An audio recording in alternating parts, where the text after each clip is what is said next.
11 people are about to make history, attempting a journey that's never been done before. Get there, get there, get there, get there. It's not a case of, let's just try our best. Best isn't good enough here.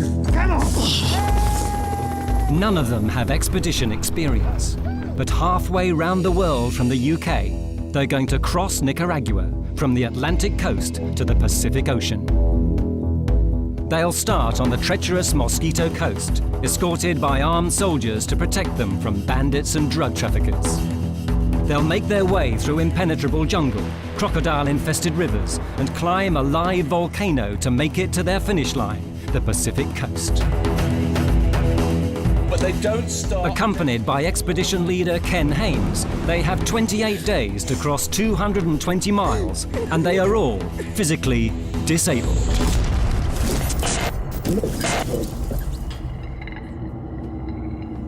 Go a bit further before turning. Addie and Sophie are in wheelchairs. Daryl has spina bifida. Amar is blind. And Charlie's deaf. Right, hold on! The others are amputees. Toby and Warren have both had their right arms removed. Carl and Glenn are below-knee amputees. Lorraine lost most of her right leg when she was 21. Jane had both of her legs amputated when she was just 1 year old.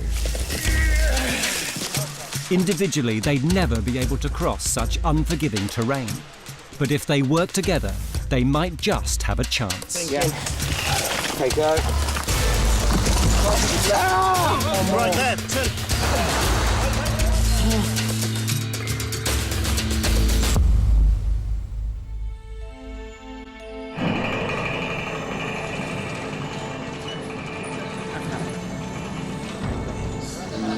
The team are leaving Managua, the capital, for the wilds of the Atlantic coast. The only way they can get there is with the Nicaraguan Air Force. Each of them has volunteered for the expedition.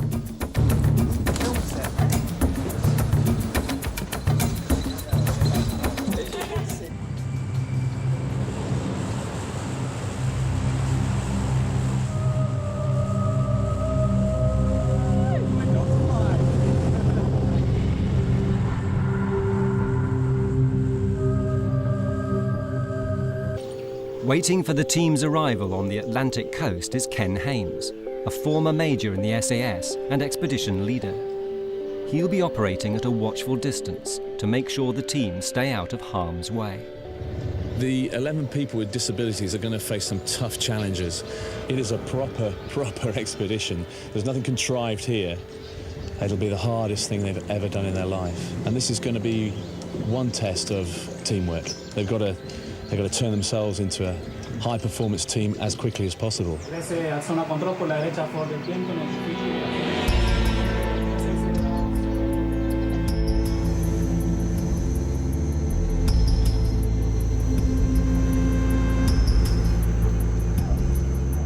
has been one of the most difficult routes I've ever had to define. The maps aren't good, the information's very sparse. I've had to use all my experience as an expedition leader to gather enough information to make this happen. And we just got to take it bit by bit, step by step, day by day. The Air Force have delivered the team with everything they'll need for the month-long journey, including Addie and Sophie's jungle chairs, custom built for the expedition. The team have arrived at the Atlantic coast. Isolated from the rest of the country by surrounding jungle, this part of Nicaragua feels distinctly Caribbean. The locals have never seen a group like this before and help them to the start line of their journey.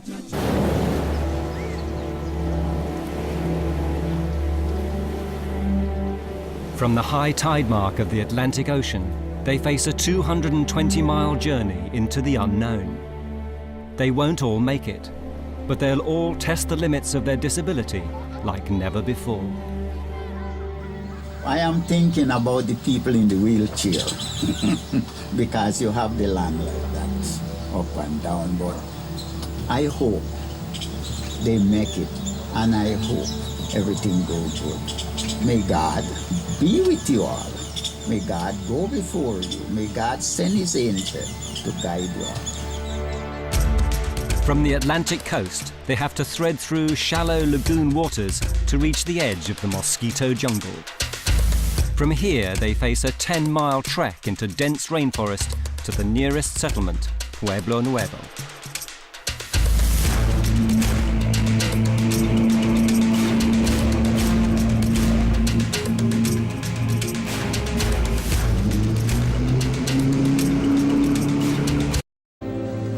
Warren was given 15 years to live when he was diagnosed with cancer 8 years ago. All right.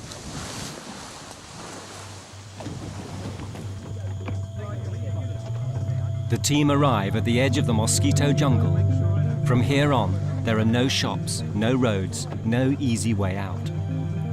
This is their first chance to assess each other's very different disabilities. They'll need to learn quickly how best to help each other.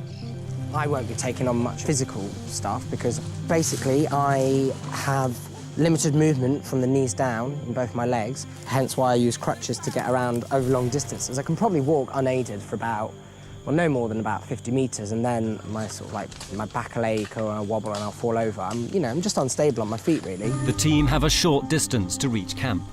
It's their first test. Oh, shit, got the bag front. I'm really... The bag broke.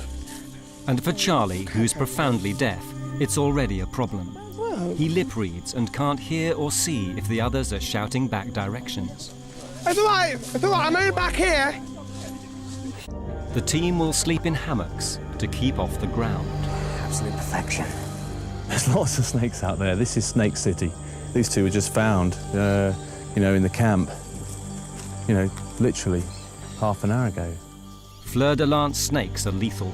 Their poison can kill within hours. Just seeing those snakes and stuff, because if you look down at the floor, I see, loads of ants and spiders and lots of creepy crawly things that when we first got here I didn't notice, but now all I can see is them crawling all over the place. Fuck! There's one on my boot. Get off, you bastard! Oh, shit, there's one up my leg as well. Why did they get me?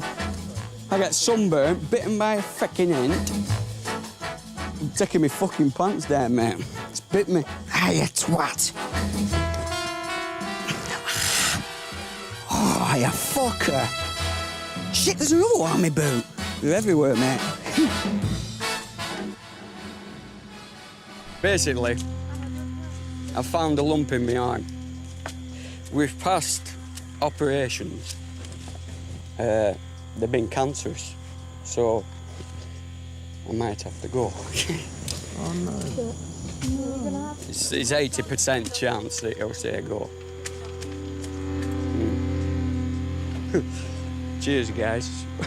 I'll just go and have a couple of minutes with myself, all right? Cheers.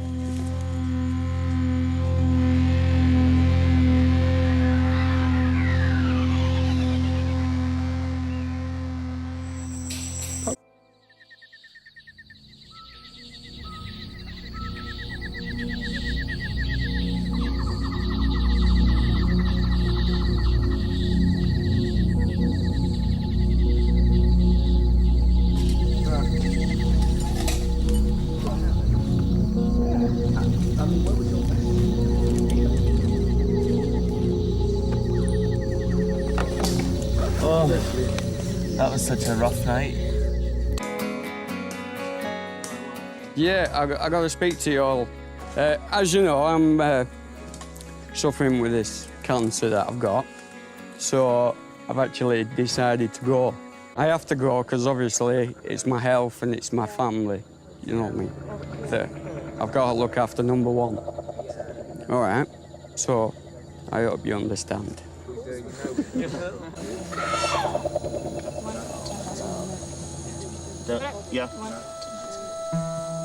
Don't hesitate. I don't know if it's off. It's off. It's done it. It's done it. It's done it. Believe me, it's okay, dead. watch your head. No, it's gone. Is it off? It's gone. Do you want me to cut it off? It's All right.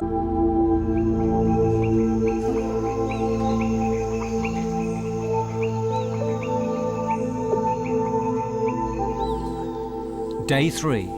The team are troubled. Can they make it without Warren? His departure will upset the balance of the whole group. The physical ordeal may be too much for the rest of them. It's now 7 o'clock. OK, you've only got half an hour before we go. Can I just say, have a good journey. Sorry you can't come with us, man. Really am. I think. Take care, man. Good luck. Good luck.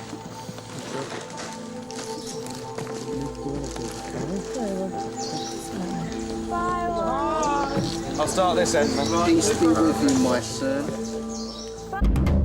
Now a day behind, the team move into the heart of the jungle. Passing through uncharted terrain, they aim to cover 2.5 miles a day and rendezvous with supply boats at Pueblo Nuevo. If they don't make it, they can't complete the expedition. This wild jungle is home to bandits. With 25 mules loaded with the team's equipment, they're escorted by 5 soldiers from the Nicaraguan army.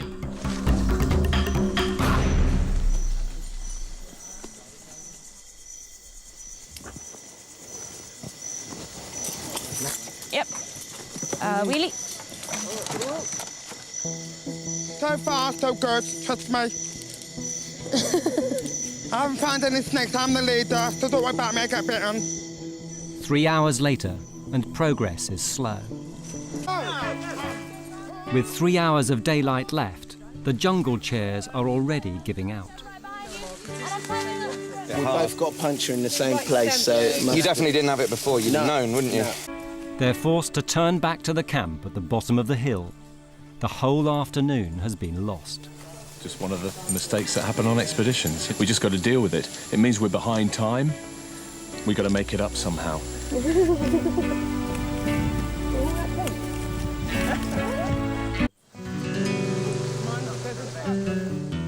Day 4, and there are warning signs that some might not make it. One of the youngest and strongest, Glenn, has asked to see the doctor. 2 options are either put it on the inside of The hard edges of his prosthetic leg have cut into the back of his knee, making it very painful to walk. I'm helping you out here, guys. The team move quickly, covering half a mile per hour. We're picking up the pace on the flat stuff. I think the problem is people are still trying to pick up the pace on stuff like getting up the hills. Got him. Got you. Got him.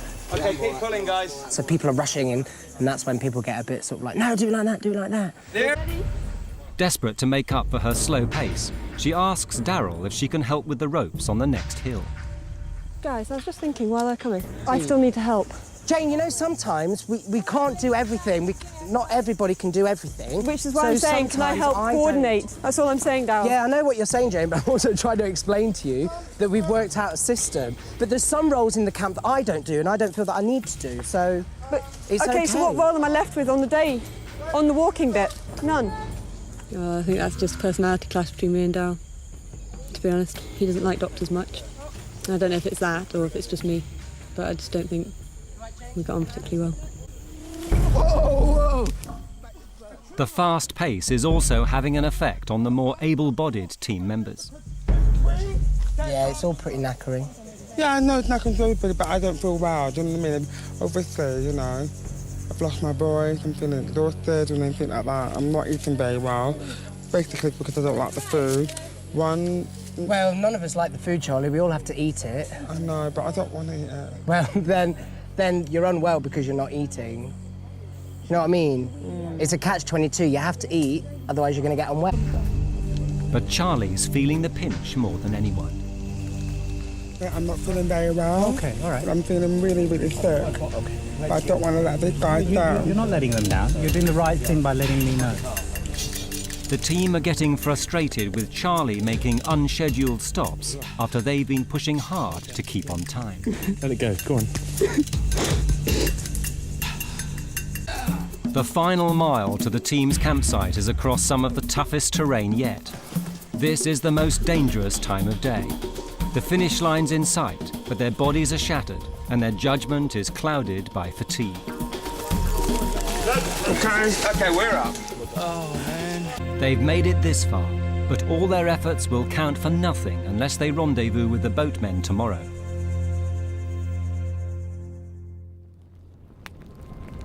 The biggest problem for the team hasn't been the terrain, it's been the unnecessary stops. Tomorrow they have to meet a deadline, and Carl wants to know if Charlie's up for it. If we can just get ourselves organised and make an extra effort in the morning, extra push, we've just got to give it everything and try and meet that deadline. It's hard work. Yeah. It's hard work, and I mean, I'm just a bit worried, I've working all day. Yeah. Look, getting up early as well. Do you know what I mean? It's gonna have an effect. Oh, you're later on, right. you know what I mean? We can't keep on doing this. We can't keep working. Getting up early. It's gonna be too hard. Charlie, it's gonna be damaged. Since they set out 3 days ago, they've only come 5.5 miles. With only 1 day left, they must now cover 4.5 miles to reach Pueblo Nuevo and the supply boats to take them upriver.